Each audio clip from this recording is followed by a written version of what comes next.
બોલો શ્રી સ્વામિનારાયણ ભગવાનની જય.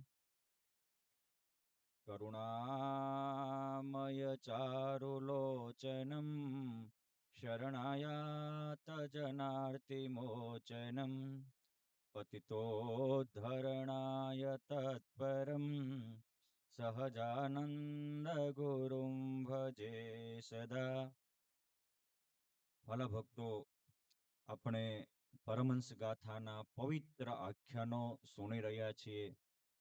નિષ્કુળાનંદ સ્વામીએ એવું કહ્યું છે કે સુંદર જસ સતસંગીના જે સુણસે વારમ વાર પરિશ્રમ વિના પામશે ભવસાગરનો પાર. સાંભળતા સંકટ ટળે ને કહેતા કળિમળ જાય દર્દી સંભારે દર્દમાં તો તરત ભગવાન હરિ કરે છે સહાય. આ આખ્યાનો સાંભળનારાની સહાયમાં શરૂઆતમાં ખુદ આવી જાય છે. આજે આપણે વ્યાપકાનંદ સ્વામીનું આખ્યાન માણવું છે. સંપ્રદાયમાં એક નહીં, બે નહીં, ત્રણ નહીં, ચાર ચાર વ્યાપકાનંદ સ્વામી નામના સંત હતા. આપણે શું કામ એક નામના ભગવાનને ચાર ચાર પાંચ પાંચ સંતો રાખ્યા હતા એ આગળ ખુલાસો કરશું, પરંતુ પહેલા એનો પરિચય લઈએ.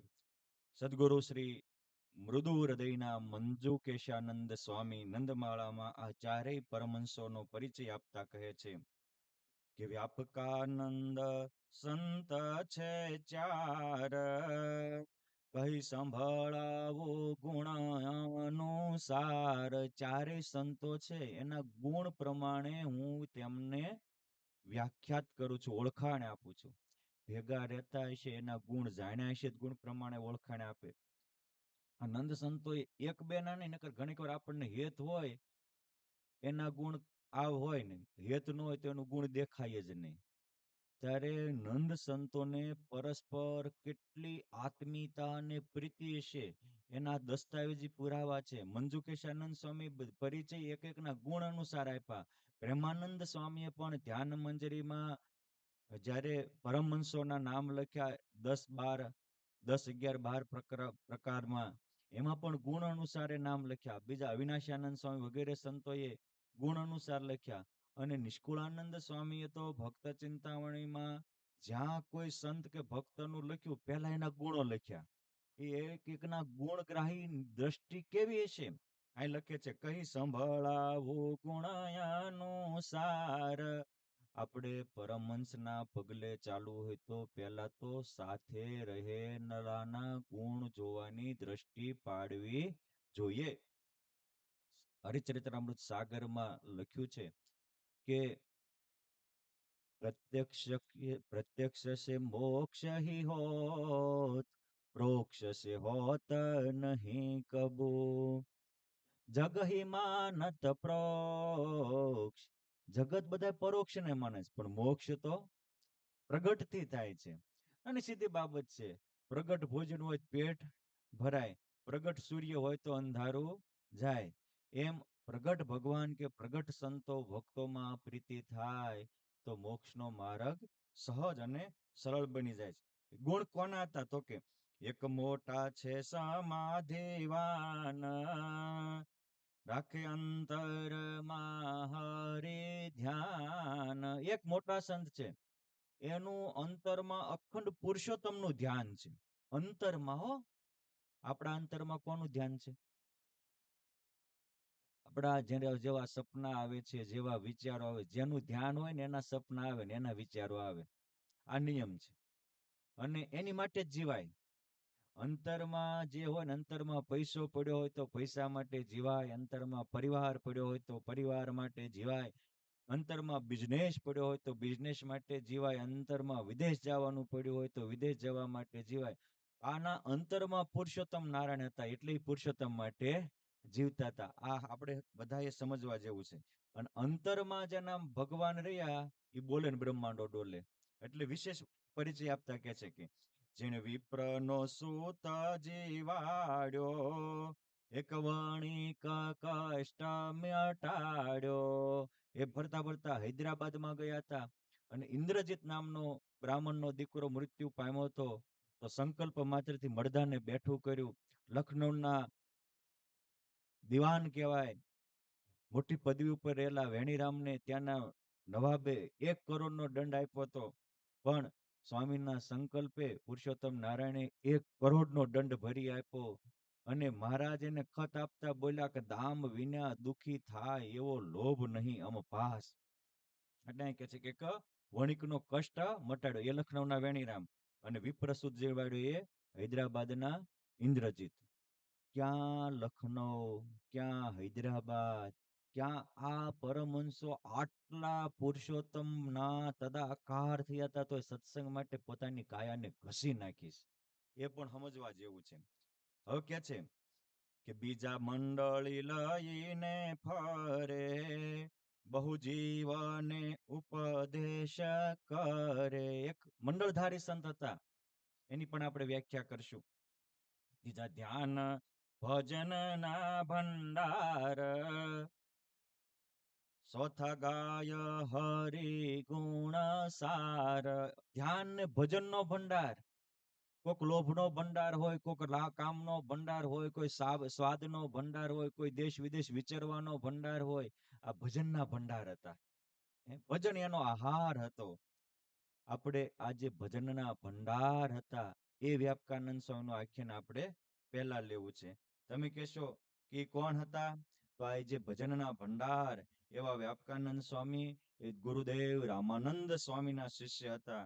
અને વિક્રમ સંવત 1876 જેઠ સુધી ભીમ એકાદશી, કે એકાદશી તો અનેક આવે પણ ભીમસેને આ એકાદશી કરી હતી એટલે આપણા ગ્રંથોમાં એનું નામ ભીમ એકાદશી પડી ગયું. વળી નિર્જળા કરી હતી એટલે નિર્જળા એકાદશી પણ એનું નામ છે. આ દિવસે તેઓ 1876 ગઢપુરથી અક્ષરધામમાં ગયા હતા. પરંતુ એમનો જન્મ આજે ઉત્તર પ્રદેશનો કાનપુર જિલ્લો છે. પહેલા એને કનોજ કહેતા હતા, અને ભાગવતજી વગેરે ગ્રંથોમાં એને કાન્યકુબ્જ પ્રદેશ કહ્યો છે. ત્યાં એમનો જન્મ થયો હતો. બીજા વ્યાપકાનંદ સ્વામી ઝરણાપરણા ગામના હતા, જે શીતળદાસ હતા, અને એમનો જન્મ એ ઝરણાપરણા હાલનું પન્ના સિટી મધ્યપ્રદેશમાં છે, ત્યાં થયો હતો. ત્રીજા વ્યાપકાનંદ સ્વામી એ આ બોટાદ પાસેના નાગલપર ગામના ભોજા પટેલના દીકરા વિઠ્ઠલભાઈ હતા, કળથિયા હતા કાષ્ટમાં. જૂના જમાનામાં અમુક વેપાર કરતા એનાથી અટકો પડી જતી હતી. એ બોટાદમાં બધા તારાપુર વિસ્તારના કળથિયાઓ કળથી વેચવા આવ્યા, એટલે કળથીનો વેપાર કરનારા એટલે બધા કળથિયા થઈ ગયા. પછી એમાંથી અમુકે પોપૈયાનો વેપાર કર્યો તો એ પાછા પોપૈયા વાળા થઈ ગયા. અમુક વખતે ગામના આધારે અટકો પડી જતી હતી. સાવલી ગામમાંથી બધા છૂટા પડ્યા વેપાર માટે, એ બધા સાવલિયા કહેવાના. સોજિત્રા ગામમાંથી છૂટા પડ્યા એ બધા સોજિત્રા કહેવાના. તારાપુર થી અલગ અલગ જગ્યાએ ગઈ તારાપરા કહેવાના. આવું તે દિવસે હતું, આજે પણ હોય. અમુકની અટક કાનાણી હોય, પણ સુરત વગેરે રહેવા ગયા હોય, હિરાણા ગામના બધા એને હિરાણા કહીને જ બોલાવતા હોય આજે પણ. પછી એની સરનેમ થઈ જાય. અમુકને અટક બીજી હોય, પણ મીઠાપુર ગામમાં જ ગયા એટલે એને મીઠાપુર કહેતા હોય બધા. એ ગામને નામે એની અટકો પછી લોકજીભે વણાતી હોય છે. એટલે આ અટકોમાં બહુ અટકવાની જરૂર નથી, મારે તે કેવું છે. એ તો સહજ છે. ચોથા દ્વારા અનેક લોકોને સત્સંગ થયો હતો. પરંતુ સૌથી પહેલા આપણે રામાનંદ સ્વામીના શિષ્ય એવા વ્યાપકાનંદ સ્વામી, જે મોટા હતા, સમાધિનિષ્ઠ આ પણ હતા. તો ચારે ચાર વ્યાપકાનંદ સ્વામી સમાધિનિષ્ઠ હતા. પરંતુ આપણે આનો આખ્યાન આચાર્યોદય ગ્રંથ સ્વામિનારાયણ સંપ્રદાયમાં હજી અપ્રસિદ્ધ છે. પરંતુ હરિલીલામૃત જેવો અદ્ભુત અનુપમ ગ્રંથ છે, અને એના લેખક પણ આચાર્ય પ્રવર શ્રી વિહારીલાલજી મહારાજ છે. અને જે રીતે હરિલીલામૃત ગ્રંથ વિહારીલાલજી મહારાજે એની કાવ્યાત્મક એ દલપતરામજી પાસે કરાવ્યું, સેમ આ ગ્રંથનું પણ એ રીતે આ કાવ્ય ગ્રંથ એ દલપતરામ મહાકવિએ કરેલું છે. જ્યારે હરિલીલામૃત ગ્રંથ લખવાનો આરંભ થયો એ વખતે આચાર્ય શ્રી વિહારલાલજી મહારાજે આખા સત્સંગમાં એક ટીમ બનાવી હતી, અને કે જ્યાં જ્યાં હજી વડીલોના મુખે પ્રમાણભૂત પ્રસંગો કહેવાતા હોય એ લખી લાવો. ત્યારે જે પ્રમાણભૂત પ્રસંગો ભગવાન સ્વામિનારાયણના હતા એ તો લખ્યા જ, પરંતુ મોટા મોટા સંતો ભક્તોના આખ્યાનો પણ જેના વંશજમાં હોય તો એનું આખ્યાન પણ આવે ને, એટલે આખ્યાનો પણ લખાણા. હવે એ આખ્યાનો બધા હરિલામૃતમાં તો ભગવાન સ્વામિનારાયણના મુખ્ય નાયક પણ લખવાનો હતો, એટલે એમાં એ બધા આખ્યાનો સેટ ન થયા. જ્યાં અનુકૂળ આવ્યા આખ્યાનો લીધા છે, હરિલામૃતમાં પણ છે, પરંતુ વિશેષતા આખ્યાન પછી ટચ થતું હોય, પહેલા ટચ થતું હોય, એ બધું મૂકવું કેમ, ગ્રંથ લાંબો થઈ જાય. એટલે જે બચ્યા હતા એ પછી આચાર્યશ્રીએ ક્યાંક રઘુવીરજી મહારાજ લોધિકા, મેંગણી વગેરે ગયા, તો ત્યાં લોધિકા જાય તો એ અભેસિંહ રાજાનું આખ્યાન કહે, મેંગણી જાય તો માંડભાનું આખ્યાન કહે, સાધી જાય તો ત્યાં સાધીના શિવલાલ શેઠનું આખ્યાન કહે. વળી એ આચાર્યોદય ગ્રંથમાં મોટા મોટા સંતો, ભક્તો, બ્રહ્મચારીઓ, પાર્ષદો ધામમાં ગયા એની અંતિમ તિથિઓ સાથે ગુણાનુવાદ સાથે તિથિઓ લખી છે. કોણ દાદા ખાચર ધામમાં ગયા હતી, કેવા હતા, તો કે આવા સમર્પિત હતા, નિષ્કામી હતા, ભગવાનને સંતો માટે જ જીવતા હતા, સત્સંગના આધાર સ્તંભ હતા. આમ એક એક સંતો ધામમાં ગયા હોય તે પ્રસંગે પણ બહુ ગુણાનુવાદ લખ્યા છે. આચાર્યશ્રીઓ જે ગામમાં વિચરણ કર્યું ત્યારે ત્યાંના કોઈ મુખ્ય ભક્ત આવ્યા હોય દર્શને, એટલે એની 3 પેઢીના નામ લખી અને એના પણ ગુણો લખ્યા છે. એટલે ગુણ ગ્રાહિતાના મૂર્તિમાન સ્વરૂપ એ આચાર્યોદય ગ્રંથ છે. અને સૌથી વધારે ગુણ લેનારા કોઈ એ વખતે સંપ્રદાયમાં હતા તો એ સંપ્રદાયના વડા આચાર્યશ્રીઓ હતા, અને એ જ બધાના ગુણ લેતા અને ગુણ કહેતા, એટલે સંપ્રદાયમાં દિવ્યતા બહુ જ હતી. એ બીજાના બધા પોતાના વખાણ કરે એવું નહોતું. ભગવાન સ્વામિનારાયણનો ગુણ હતો, સંપ્રદાયમાં યશની વહેંચમ વહેંચી હતી.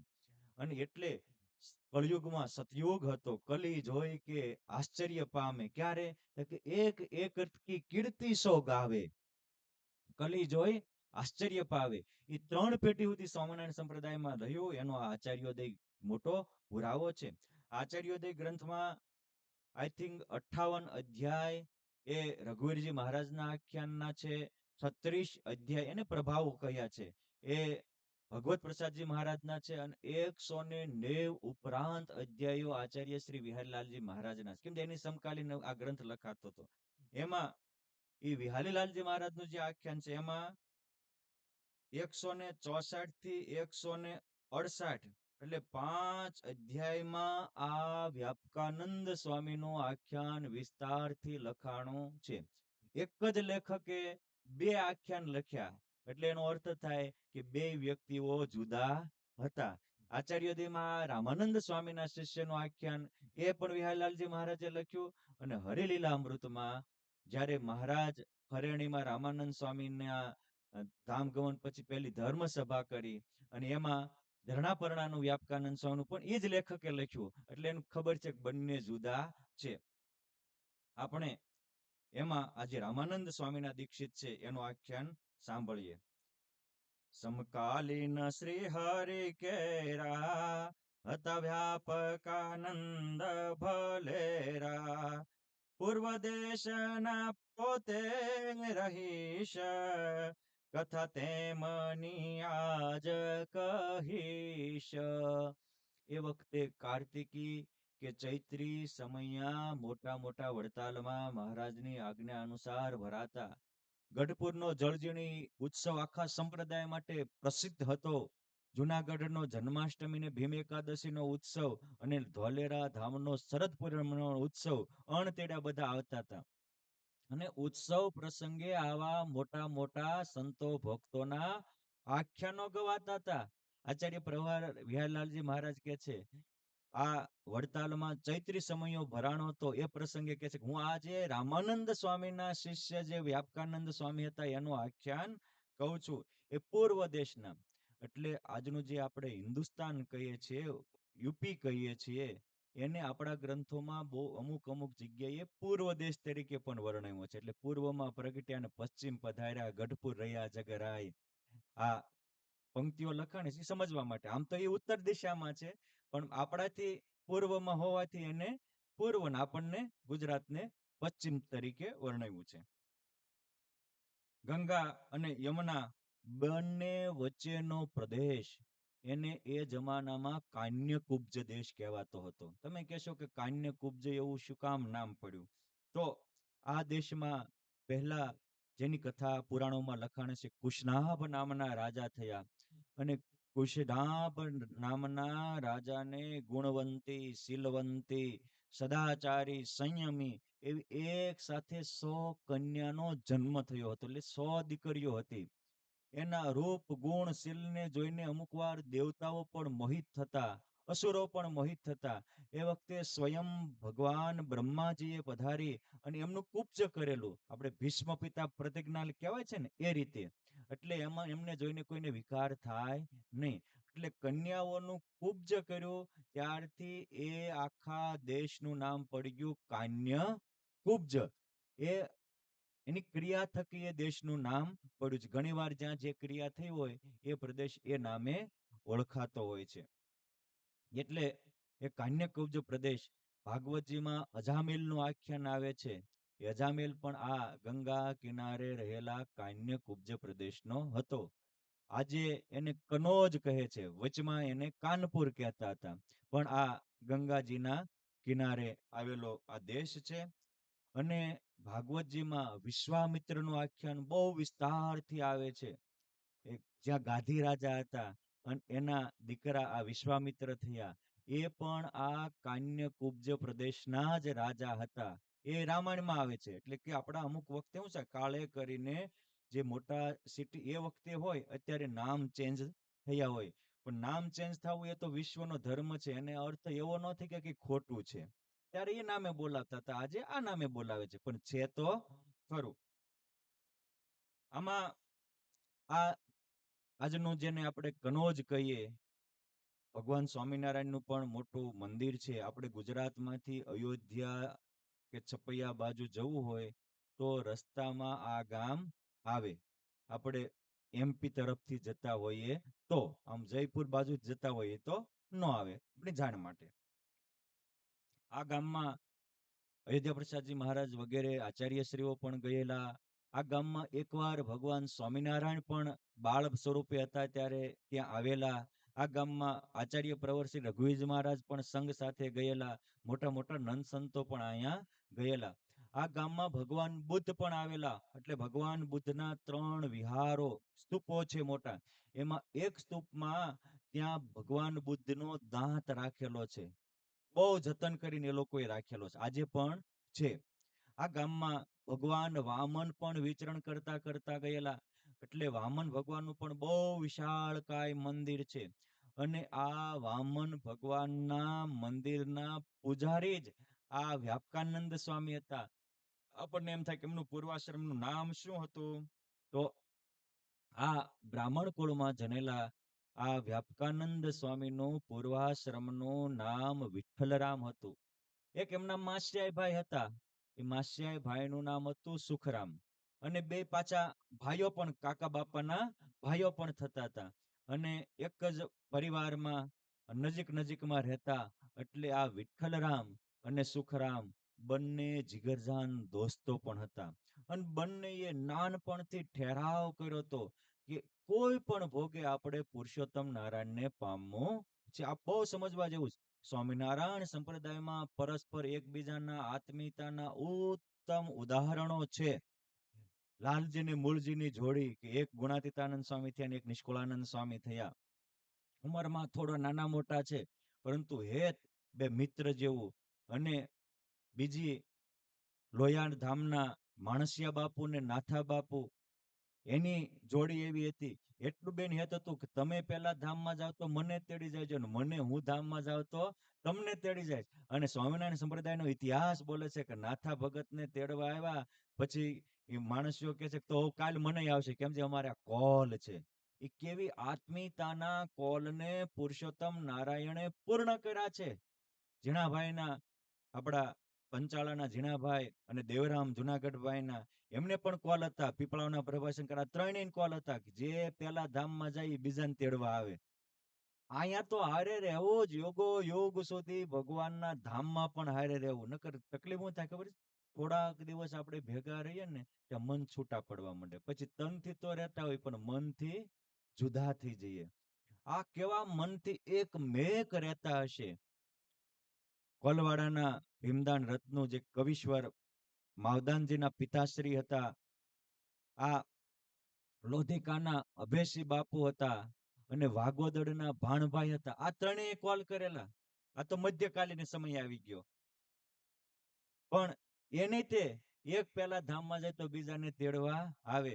એટલે પેલા ભીમદાન રત્નુને મહારાજ તેડી ગયા, પછી મહિના પછી લોધિકાના બાપુને તેડી ગયા, અને પછી ઓલા બંને આવીને ટૂંક સમયમાં વાગોદડના ભાણભાઈને પણ તેડી ગયા. આવી આત્મીયતાના સેતુઓ હતા. આ બંને એવા આત્મીયતાથી જોડાયેલા હતા. આ મંદિરના પૂજારી હતા, અને આમનો જન્મ વિક્રમ સંવત 1826 થયો હતો. 26 થયો અને 76 ધામમાં ગયા. એટલે કેટલા વર્ષ રહ્યા?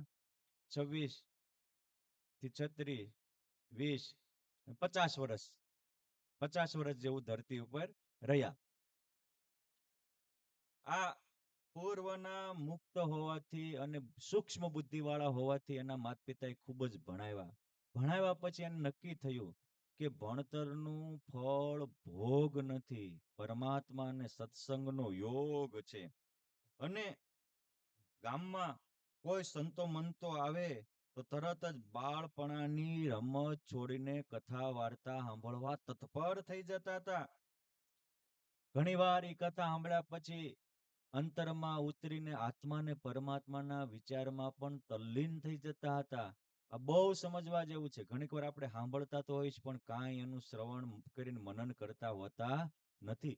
ભગવાન સ્વામિનારાયણ એવું કહેતા હતા, અને ચિંતકોનું પણ એવું કહેવું છે કે એકવાર શ્રવણ કરેલાનું 100 વાર મનન કરે, 1000 વાર નિધિધ્યાસન કરે, ત્યારે એનો સાક્ષાત્કાર થાય. આ શ્રવણ પછી મનનના મૂર્તિમાન સ્વરૂપ એટલે વલ્લભરામ અને વિઠ્ઠલરામ અને સુખરામ હતા.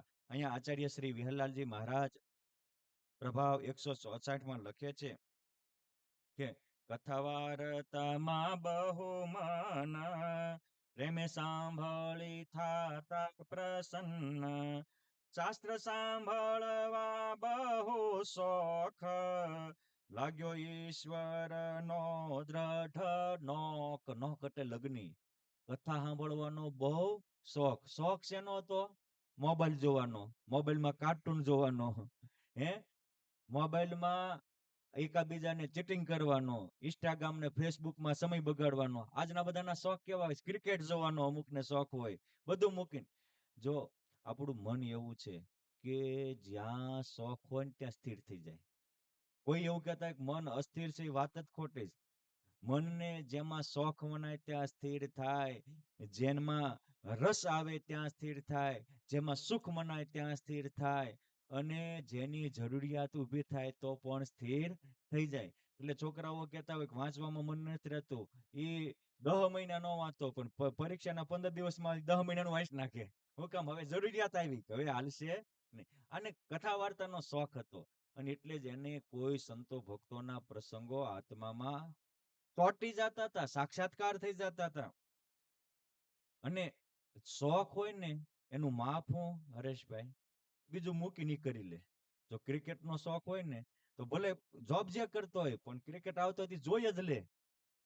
અમુક સંગીત નો શોખ હોય, ભલે કામ કરતો હોય પણ સંગીતના સોંગ સાંભળી જ લે. એટલે બીજું કામ ન હોય એવું નહીં, એ કામ હોવા છતાં એ કામ કરતા કરતા આ કરી લે, એને કહેવાય શોખ. આ કે છે કે ગમે તેવું પડ્યું મૂકી કામ, જપે સ્નેહથી સુંદર શ્યામ. કામ મૂકીને ભગવાનનું નામ જપતા હતા, કામ મૂકીને કથાનું શ્રવણ કરતા હતા.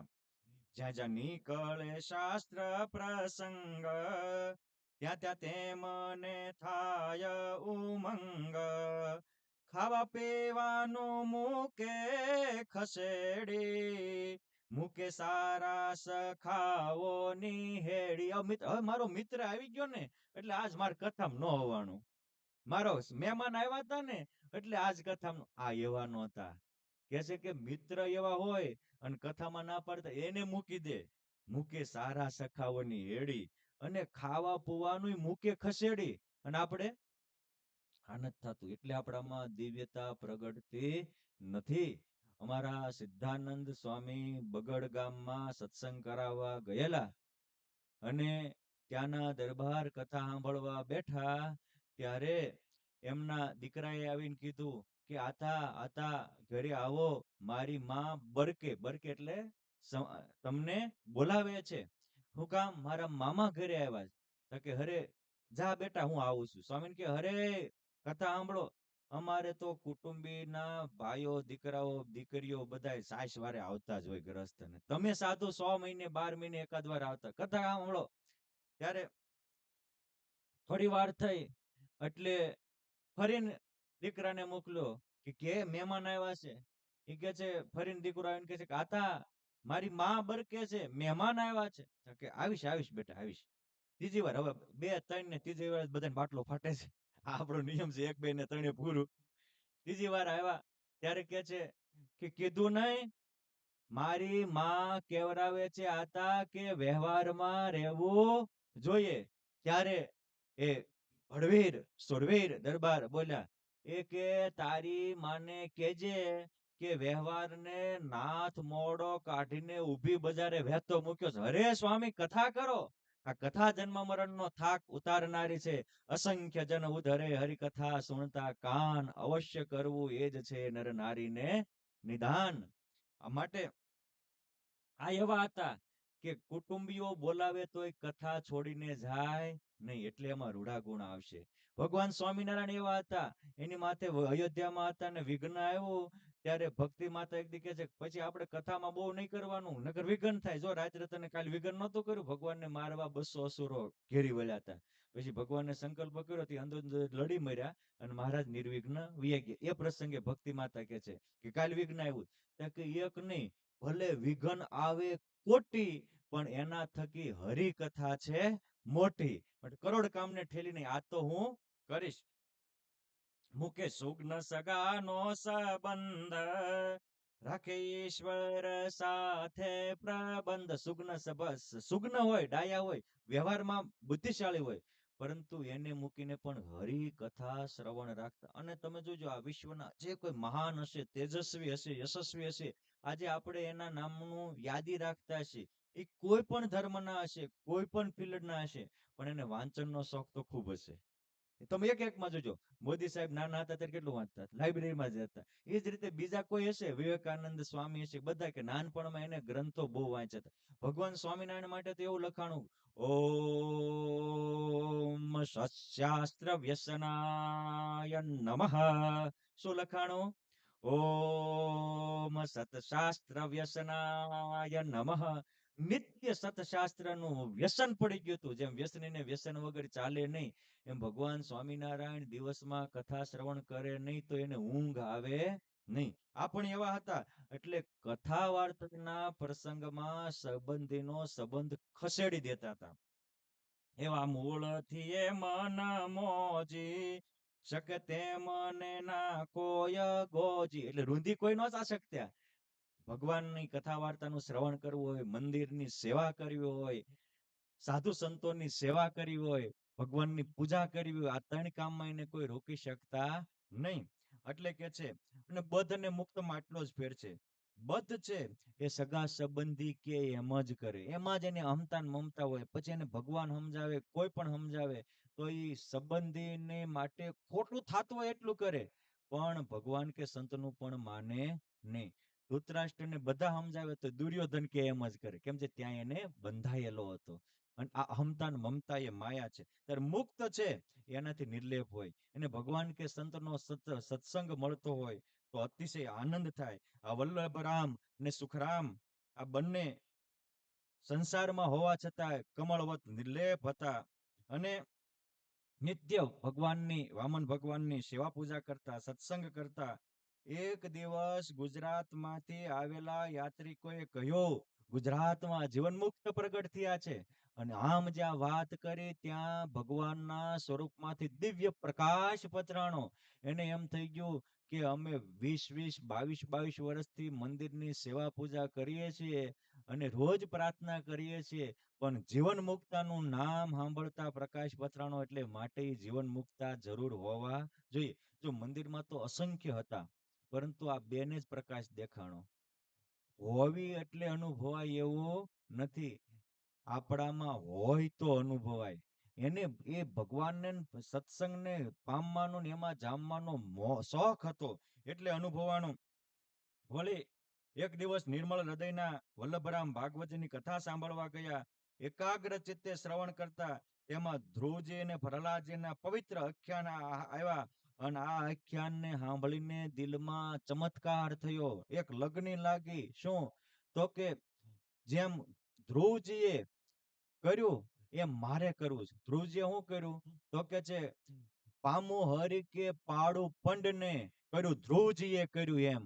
હું કાં પરમાત્માને પામી જાઉં, કાં પંડ પાડું. જેમ ધ્રુવજીએ તનની પરવા કર્યા વિના પરમાત્માને પામવા તત્પર થયા. પ્રહલાદજીએ બધા જ પિતાનો કુટુંબીઓનો સંબંધ છોડી અને હરિગુણ ગાયા. મારે પણ આ કરવું છે. જો આખ્યાનમાંથી હાવળું લીધું ને મનન કર્યું. હવે આખ્યાનનું મનન એક રાત ભલે કરતા, કાલે એ આખ્યાનના મનનનું પરિણામ આપણે સાંભળશું. બોલો શ્રી સ્વામિનારાયણ ભગવાનની